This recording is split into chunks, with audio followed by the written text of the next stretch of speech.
नमस्कार दोस्तों, मैं शिवानी वर्मा लोकगीत चैनल में आप लोगों का स्वागत है।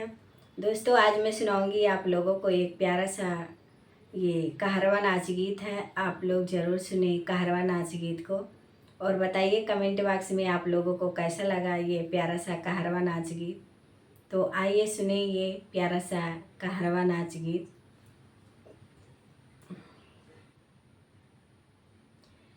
सासु बोवै धानिया ननदी बोवै जीरा, मोरे बलमुआ बोवै ना, मोरे बलमुआ बोवै ना।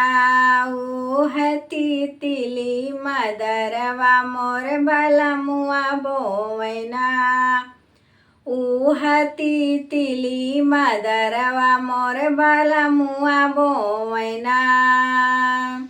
सासु बोवै धानिया ननदी बोवै जीरवा, मोरे बलमुआ बोवै ना। उह तितली मदरवा मोरे बलमुआ बोवै ना, उह तितली मदरवा मोरे बलमुआ बोवै ना।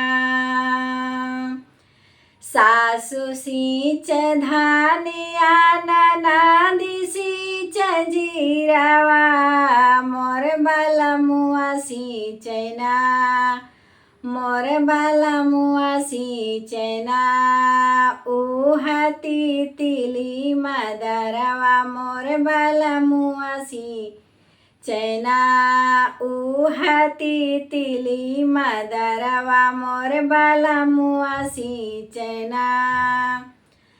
सासु सींच धानिया ननदी सींच जीरवा, मोरे बलमुआ सींचै ना।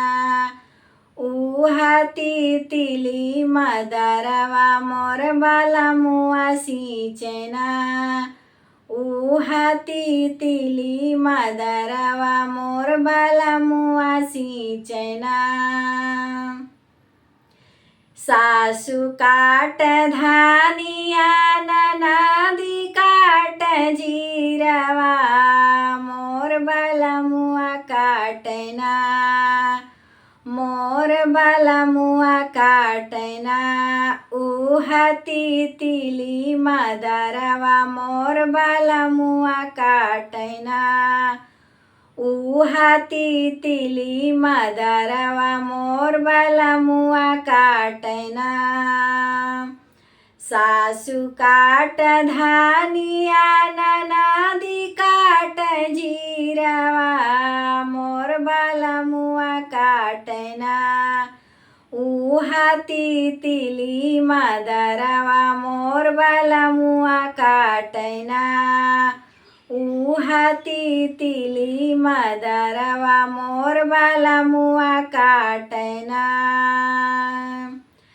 सासु बेच धानिया ननदी बेच जीरवा, मोर बलमुआ बेचै ना।